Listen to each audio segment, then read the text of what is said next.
Supply chain issues are again raising economic concerns, with some analysts speculating that current conditions could lead to backups and price hikes last seen during the COVID pandemic. For more on this, we welcome Hitendra Chaturvedi. He's an ASU professor who specializes in supply chain management. Always good to see you. Thank you for joining us. Thank you for having me. What's going on out there, and is it similar to what happened during COVID? Some people are calling it baby COVID effect. And the reason is that Omar Bradley, a Marine general, once said that amateurs talk strategy while professionals talk logistics. I'm going to call that supply chain. And that's exactly what's happening. Suez Canal today carries 12 to 15% of all the traffic. And Houthis are targeting that supply chain, that jugular at this moment. Just to give you an idea, it's about $1 trillion worth of material that flows through that pipeline every year. And by homemade drones and drone boats, they're able to reduce that traffic by 85%. And there's a disruption at the Panama Canal because the water's too low, correct? The water is too low. That is correct. So what is happening is now you have ships that are going around the Cape of Good Hope, adding 4,000 miles. And just to give you an example, a ship the size of Ever Given, which got stuck in the Suez Canal, burns about $150,000 worth of fuel every day. To go around the Cape of Good Hope, it's about 4,000 miles, 2.5 weeks.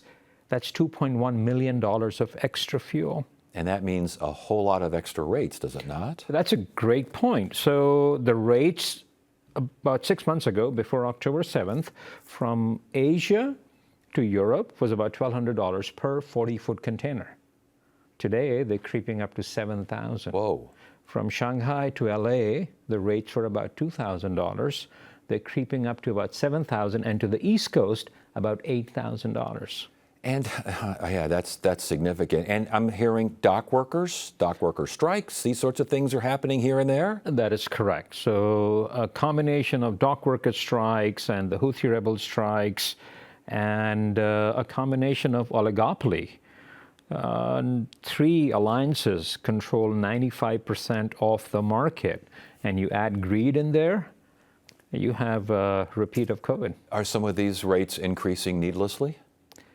That's a very good point. Many people believe that just because the freight cost was going down because the economy is slowing down, some of the cost increases could be because of greed. Yeah, and you got trucking, you got railroads, you got warehouses, they're all affected. They're all affected because a lot of material that we're getting is from outside of the country. So at this moment, it is not a huge cause of worry.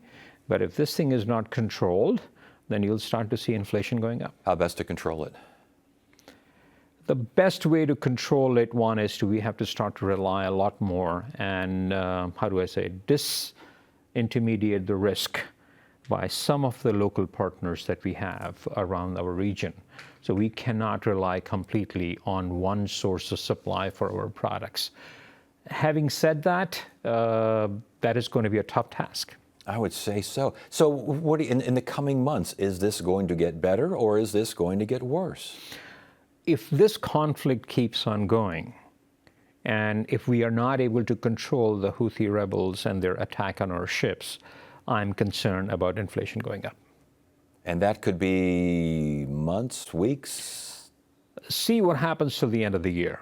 Yeah. And if you see an increase in attacks around our November elections, I will not be surprised. Yeah, and then baby COVID becomes the real thing again, right? The impact could become Could it be even worse? Very real. Based upon what we are seeing, it's not going to get worse, but inflation to the U.S. consumers is going to be a problem. Hitendra, good information, and it's good to have you here. Thank you so much. We appreciate it.